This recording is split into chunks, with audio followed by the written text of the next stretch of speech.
Bonjour à tous. Marc Fur, je suis ingénieur-chercheur au Centre INRAE de Grenoble dans l'unité de recherche l'ESSEM et j'étais le coordonnateur du projet PSDR4 WIGEF, outil innovant pour une gestion concertée des forêts. Je vais vous présenter un des outils qui a été fait dans le cadre de ce projet. Je le présente en tant que coordonnateur, mais c'est quand même beaucoup plus largement le travail de partenaires du projet qui était l'Institut de développement forestier et le Centre régional de la propriété forestière Rhône-Alpes. Et cet outil s'intitule « Réaliser une coupe dans une parcelle boisée en préservant ses différentes fonctions ». Alors l'objectif de l'outil, c'est finalement d'encourager à avoir une exploitation forestière qui soit respectueuse des peuplements et donc qui s'inscrive dans le cadre d'une gestion durable. Et pour ça, on va articuler notre outil autour des 3 piliers de la gestion durable et chercher d'abord à évaluer, quand on veut exploiter un peuplement, quelles sont les règles pour qu'on arrive à garantir ce qu'on appelle sa sensibilité économique, sa sensibilité sociale et sa sensibilité environnementale. Donc, on va noter notre peuplement en fonction d'un certain nombre de critères, qui sont donc des critères de diagnostic, donc avant la réalisation du chantier d'exploitation forestière, et on va s'intéresser tout d'abord à des critères qui caractérisent la valeur économique ou la sensibilité économique du peuplement. Donc, on a 7 critères. Des critères qui décrivent la valeur du peuplement qu'on a en place, donc le capital qu'on a sur pied, la valeur d'avenir, les arbres qu'on ne peut pas récolter aujourd'hui mais qui seront valorisables plus tard, la régénération, est-ce qu'on a déjà de la régénération en place, les produits qui sont vendables directement sur le marché facilement, et puis on s'intéresse aussi à l'emploi local, est-ce que l'exploitation de cette forêt fait vivre des entreprises de travaux forestiers ou des premières industries de transformation à proximité. Et puis, on a un certain nombre de critères qui caractérisent plutôt l'exploitabilité du peuplement, et en particulier son accessibilité, donc la desserte pour y arriver, et les conditions d'exploitation. Est-ce que les conditions de terrain sont relativement faciles ou au contraire très contraignantes? Ensuite, on va évaluer le peuplement en termes de ce qu'on appelle sa sensibilité sociale. Avec là aussi 7 critères. À chaque fois, on a équilibré le nombre de critères selon les sensibilités notées.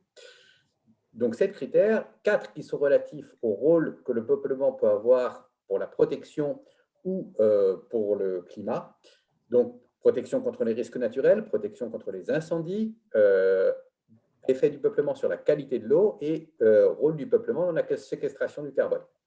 Et puis, une sensibilité sociale, cette fois, vue plus sous l'aspect récréatif, avec 3 critères. L'un représentatif à la fréquentation qu'il y a dans ou autour du peuplement forestier, l'un relatif à la qualité paysagère du peuplement, et l'autre, le dernier, relatif à la présence d'éléments de patrimoine naturel ou culturel particuliers au sein de ce peuplement. Et enfin, on va diagnostiquer le peuplement en termes de sensibilité environnementale, là aussi avec 7 critères, 5 qui sont relatifs à l'intérêt écologique du peuplement et 2 qui sont relatifs au sol.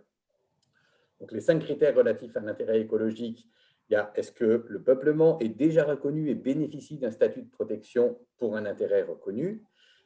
Il y en a un relatif à sa composition, il y en a un relatif à sa structure, il y en a un relatif à la présence d'habitats naturels spécifiques, et il y en a un qui est lié à son rôle, alors cette fois vu en termes d'écologie du paysage et de connectivité dans un massif forestier donné.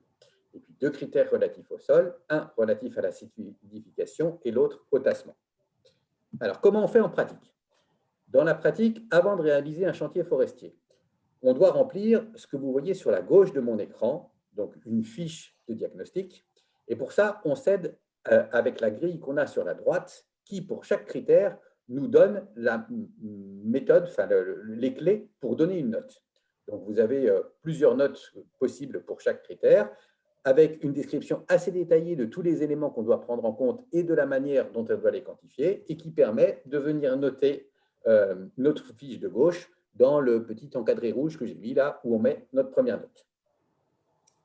Ensuite, le chantier est réalisé et on va revenir sur cette même fiche, mais cette fois, on va y remplir la partie droite. Donc là, c'est l'encadré en rouge qui est dans ma partie droite. Et c'est dans une autre grille qui, elle, évalue plus proprement le chantier forestier en lui-même. Pas le peuplement qu'on a exploité, mais le chantier. Et qui reprend aussi un certain nombre de critères et qui décrivent la qualité du chantier.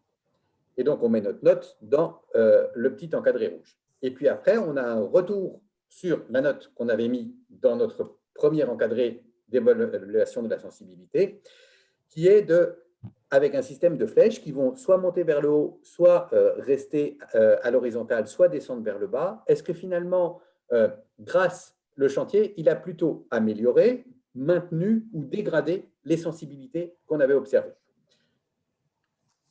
Voilà, donc le principe. Et donc cet outil, c'est un outil qui a été co-construit par un ensemble d'acteurs à la fois du monde forestier et puis des entreprises de travaux forestiers, donc du début de l'amont et puis de l'aval, et qui a été testé et co-construit sur à peu près une quarantaine de chantiers forestiers en région Auvergne-Rhône-Alpes.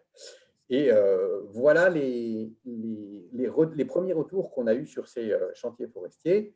Donc, vous avez une courbe où, si on est autour de 0, donc les trois sensibilités économiques, sociales et environnementales, et vous avez les chantiers qui sont restés relativement neutres, donc où la sensibilité des peuplements a bien été prise en compte par l'exploitation. Et puis, si on va vers la droite, c'est que on a eu des chantiers qui ont été plutôt vertueux, et ça se voit surtout sur l'économie, parce que finalement, soit on a fait travailler des entreprises locales, soit on a encouragé, amélioré la valeur d'avenir du peuplement grâce aux chantiers forestiers.